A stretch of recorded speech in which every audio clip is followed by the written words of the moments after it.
যে খবরের দিকে নজর রাখতে হবে, গতকাল ঠিক রাত 11টা নাগাদ নারকেলডাঙ্গায় আগুন লাগে। প্রথমে গোডাউনে আগুন লাগে, এই সেই ছবিটা, ঘটনার মুহূর্তের ছবি। প্রথমে গোডাউনে আগুন লাগে আর তারপরেই দাউ দাউ করে জ্বলতে থাকে একের পর এক ঝুপড়ি।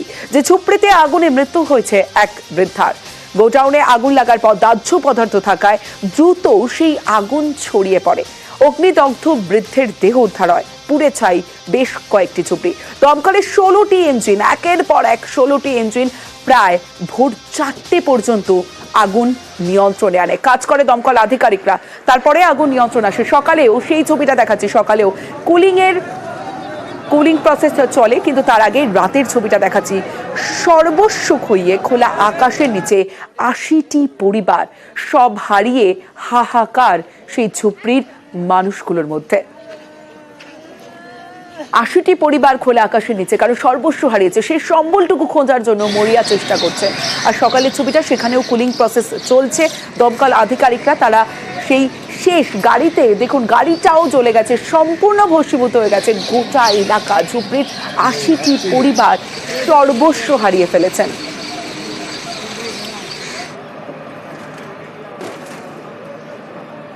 জেনে শুনে আগুন লাগিয়েছে, এত আগুন বাড়বে না। আগুনটা লেগেছিল ওই পারে, কতক্ষণ লাগে? মালিকতলা থেকে দমকল আসবে 10 মিনিট, হেঁটে আসলে 10 মিনিট লাগবে, গাড়ি আসতে 2 ঘন্টা লাগবে। জেনে শুনে 1 ঘন্টা 1.5 ঘন্টা পরে দমকল এসে 5 মিনিটে যদি চলে আসতো তাহলে এতটা পুড়ে যেত, আমরা কিছু বের করতে পারিনি, আমাদের সব পুড়ে গেছে। হঠাৎ করে ওই পারে আগুনটা লেগেছে, এই পারে চলে এসেছে, আমরা নিজে বের হতে পারছি, আর কিছু বার করতে পারিনি, যে পড়ে আছি বাস এইটাই আছে আমাদের গায়ে। দমকল লেট করে এসছে। যখন আমরা খবর দিয়েছি 2 ঘন্টা পরে এসেছে। এখান থেকে বেশি দূর নেই, এখান থেকে বি আসতে পারতো, এখান থেকে বি আসতে পারতো, কোনো জায়গা থেকে দমকল আসেনি। দড়ে আগে যাবো তো 10 মিনিটের রাস্তা আছে, এই সামনে আছে থানা, 5 মিনিট বি লাগবে না, কিন্তু 8 ঘন্টা পরে এসেছে থানার লোকরা, কেউ আসেনি। আগে তাড়াতাড়ি ওখানে আগুন লেগেছিল, ওখানে লেগেছিল, আগে ও তাড়াতাড়ি আসতো তো এত দূর আগুন ফেলতো না। দমকল আধিকারিকরা দেরিতে আসেন এমন একটা অভিযোগ ওঠে। তবে দমকলের তরফে জানানো হয়েছে যে তারা আগুন নেভানোর কাজ অন্য দিক থেকে শুরু করে দিয়েছিলেন। 16টি ইঞ্জিন ভোর 4টে পর্যন্ত আগুন নিয়ন্ত্রণে আনার চেষ্টা করে এবং ফরেন্সিক আধিকারিকরা তারাও ঘটনাস্থলে গিয়ে নমুনা সংগ্রহ করেন। সেই ছবি আপনাদের দেখাচ্ছে। আজ ঘটনাস্থলে যান ফরেন্সিক আধিকারিকরা, তারা ঘটনাস্থলে ফরেন্সিক টিম, এবং তারা গিয়ে নমুনা সংগ্রহ করেন। প্রথমে যে গোডাউনে আগুন লাগে দাহ্য পদার্থ ভর্তি থাকায় পুরো ঝুপড়ি, একের পর এক ঝুপড়িতে আগুন লাগে। সর্বস্ব হারিয়ে যায় সেখানকার মানুষজনের, সমস্ত পুড়ে ভস্মীভূত হয়ে গিয়েছে গোটা ঝুপড়ি। নারকেলডাঙ্গায় ভয়াবহ আগুন, ঘটনাস্থল পরিদর্শনে যান ফিরহাদ হাকিম। মেয়র ফিরহাদ হাকিম তিনি ঘটনাস্থলে পৌঁছন এবং ঘটনাস্থলে ফিরহাদ হাকিম যেই মুহূর্তে পৌঁছন, স্থানীয়রা তারা অভিযোগ জানাতে থাকেন কাউন্সিলরের বিরুদ্ধে। কাউন্সিলরকে জানানো সত্ত্বেও 2 ঘন্টা পর কাউন্সিলর এসেছেন, এমনটাও অভিযোগ করেন মেয়র ফিরহাদ হাকিম যখন ঘটনাস্থলে পৌঁছন। 1 घंटे के बाद आया सर, मैं कंटिन्यू फोन कर रहा हूँ सर, काउंसिलर को वो पिकअप नहीं कर रहा है सर। 2 घंटे के बाद रिस्पॉन्स है सर, 2 घंटे के बाद গরিব মানুষের সাথে আমরা আছি। ওদের বলেছি যে গরিব মানুষ যারা, তাদের সরকারি অনুযায়ী যা যা করার সেটা আমরা করব। আগে জায়গাটা পরিষ্কার হোক, ফরেন্সিকের এটা আসুক, কজ অফ ফায়ারটা কি আছে, তারপর গরিব মানুষ যাদের সর্বস্ব হারিয়ে তাদের পাশে আছে। আইনত যা হবে, ন্যায্য যা হবে, সরকারি নিয়ম অনুযায়ী যা হবে। এখানে যদি ইরিগেশন আমাদের জায়গা দেয় তাহলে এখানে বাংলা বাড়ি হতে পারে। ফিরহাদ হাকিম তিনি গিয়ে আশ্বস্ত করেন, কিন্তু তারপরে ফিরহাদ হাকিম বেরিয়ে যাওয়ার পরের পরিস্থিতিটা দেখছেন। কাউন্সিলরের সঙ্গে কাউন্সিলর বিরোধী গোষ্ঠীর রীতিমতো হাতাহাতি, উত্তেজনা পরিস্থিতি, পুলিশের সঙ্গে ধাক্কাধাক্কি, তুমুল উত্তেজনার পরিস্থিতি সৃষ্টি হয়। মেয়র ফিরহাদ হাকিম বেরিয়ে যাওয়ার পর পুলিশের সঙ্গে ধস্তাধস্তি, কাউন্সিলর ও বিরোধী গোষ্ঠীর মধ্যে রীতিমতো গন্ডগোল, দুপক্ষের মারামারি, হাতাহাতি, তোলা নিয়ে গোডাউন বসানোর অভিযোগ কাউন্সিলরের বিরুদ্ধে, পাল্টা নিশানা কাউন্সিলরেরও।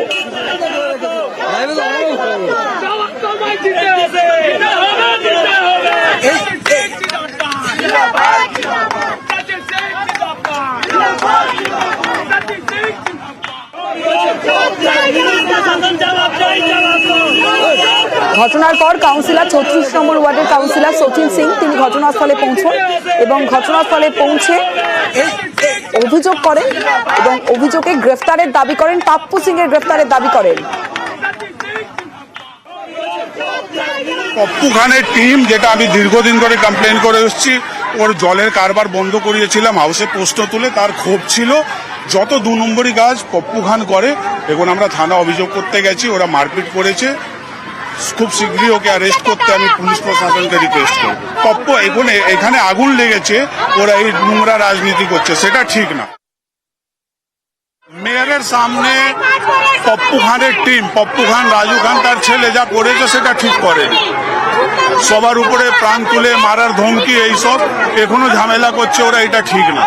এইখানে পুলিশ প্রশাসনকে আমি রিকোয়েস্ট করবো কি যেভাবে হোক পপ্পু খানকে অ্যারেস্ট করতে হবে। অনেক অভিযোগ আছে ওর নামে, এখন আমাকে প্রাণে মারতে পারে।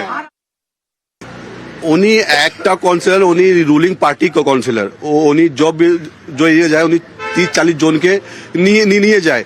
কোনো আম পাবলিকে কোনো তাকাত নেই কি কাউন্সিলরের গায়ে হাত দিয়ে দেবে, কিন্তু উনি আমাকে মারার জন্য অনেক চেষ্টা করছে। আজকে উনি এসেছিল, ওনাকে কোনো দরকার ছিল না 50-60 জনকে নিয়ে আসতে। কেন এসেছে? শুধু আমাকে মারতে এসেছে উনি। আমাকে কাউন্সিলর বারবার আমাকে 3 সালের মধ্যে আমাকে 4 বার আমাকে ধমকি দিয়েছে কি আমি তোকে জান সে মেরে দেবে। আমি ওর ইলিগাল কাজ যত আছে আমি হাই অথরিটিকে জানিয়েছি। ঘুরছে পপ্পু খান আমার দাদা আছে। পাপ্পু খান, হায়দার নওয়াজ, এদের বিরুদ্ধে অভিযোগ করছেন কাউন্সিলর সচিন সিং। কিন্তু সচিন সিং মারার প্ল্যান করছে, মারার অভিযোগ তুলছেন, মারতে চাইছেন হায়দারকে, এমনটাও অভিযোগ করলেন হায়দার নওয়াজ। অন্যদিকে থানার সামনের ছবিটা দেখাচ্ছে সচিন সিং তাদের গ্রেফতারের জন্য, পাপ্পু খান, হায়দারকে গ্রেফতারের দাবিতে থানার সামনে বসে বিক্ষোভ দেখাতে থাকেন। আর যে সময় কাউন্সিলর সচিন সিং সেখানে রাস্তায় বসে বিক্ষোভ দেখান, সে সময় প্রচুর মানুষ তারা এসে জড়ো হন এবং তাদের আশ্বস্ত করেন যে যা ঘটেছে তার দ্রুত সমাধান হবে। মেয়রের ফিরহাদ হাকিমের সঙ্গে তিনি কথা বলেছেন।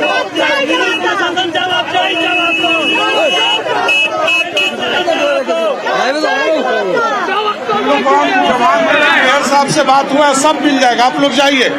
आप लोग को भड़का रहा है कोई, उसमें मत आइए आप लोग। मेयर साहब खुद आए, जाइए आप लोग जाइए। हम तो हमेशा आप लोग के साथ खड़े रहे ना, किसी के बहकावे में मत आइए, जाइए आप लोग जाइए। मेरा रिक्वेस्ट रखिए, जाइए आप लोग जाइए, हम हैं आप लोगों के साथ। आप लोग जाइए, आप लोग चले जाइए, हम आप लोगों के साथ हैं और हमेशा रहेंगे। आप लोग जाइए। আগুন, ঝামেলা, তুলকালাম পরিস্থিতি সবটাই দেখলাম, কিন্তু যাদের সব হারিয়েছে শেষ সম্বল খোঁজার চেষ্টা করছেন। দেখুন ছেলের হাতের এই লাস্ট বালা, এই বালা দুটোই পেয়েছেন। ছাই সরিয়ে চলছে শেষ সম্বল খোঁজার কাজ। ক্ষতিগ্রস্ত রুকাইয়া খাতুন ছায়ের মধ্যে থেকে উদ্ধার করলেন তার ছেলের ছোটবেলার হাতের বালা। আমাদের কিছু নেই, আমাদের সব পুড়ে গেছে। সব আমার ছেলের জন্ম সার্টিফিকেট, আমাদের জামা কাপড়, এটা অন্য লোক দিয়েছে, আমরা ওটা গায়ে দিয়েছি। আমার ছেলের বালা সব পুড়ে গেছে, কিছু নেই, টাকা পয়সা সব চলে গেছে আমাদের। খালি জীবন বেচকে বেরিয়ে এসেছি, আমরা পুরো বরবাদ হয়ে গেছি। সব পুড়ে গেছে, আমার মায়ের ঘর, আমার ঘর, আমার দিদির ঘর, সব পুড়ে গেছে।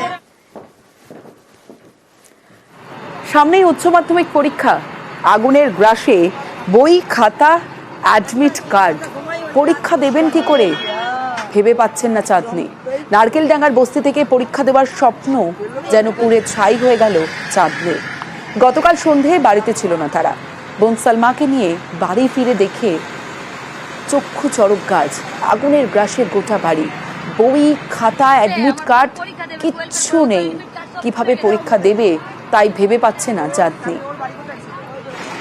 সব চলে গেছে, আমরা টাকা পয়সা গয়না গাটি, বাচ্চাদের পড়াশোনা সব চলে গেল আমাদের। আমার বোনের 12 এর পরীক্ষা ছিল, এডমিট কার্ডও সব চলে গেছে। পরীক্ষাটা কি করে দেবে? কাল আজকে থেকে 10 এর পরীক্ষা ছিল, একজন ও দিতে পারবে না, কি করে হবে এবার পরীক্ষা? স্কুলের ড্রেস, জামা কাপড়, এডমিট কার্ড সব পুড়ে গেছে সব আমাদের। আমরা নিজে বেরোতে পারছি, আর কিছু বার করতে পারি না। রাবেয়া বিবি ও মোহাম্মদ সালেহ তাদের ছোট্ট মেয়েকে বড় করেছেন। এবার বিয়ে দেওয়ার পালা। 2 মাস পরেই মেয়ের বিয়ে, কিন্তু গতকাল রাতের আগুন, ভয়াবহ আগুন, আর সেই আগুনের গ্রাসে সর্বস্ব হারিয়ে দিশেহারা বাবা মা। পুড়ে গিয়েছে বিয়ের জন্য বানানো গয়না, পুড়ে ছাই বিয়ের জন্য জমানো টাকাটাও।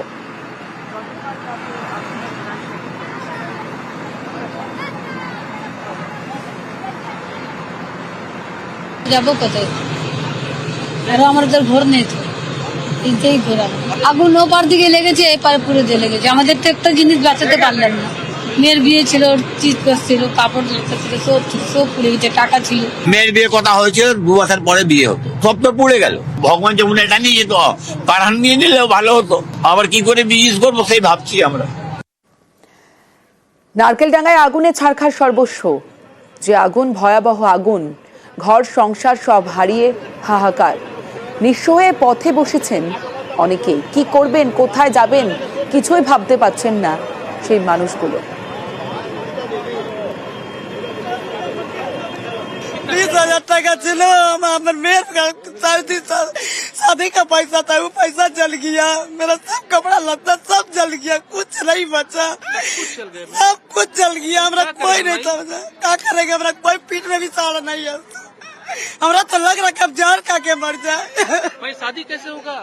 अब आप लोग करें, आप ही लोग सहायता दीजिए, हम क्या करेंगे बोलिए, हमारा तो कोई पीठ में नहीं है। আমি তেল ভরব।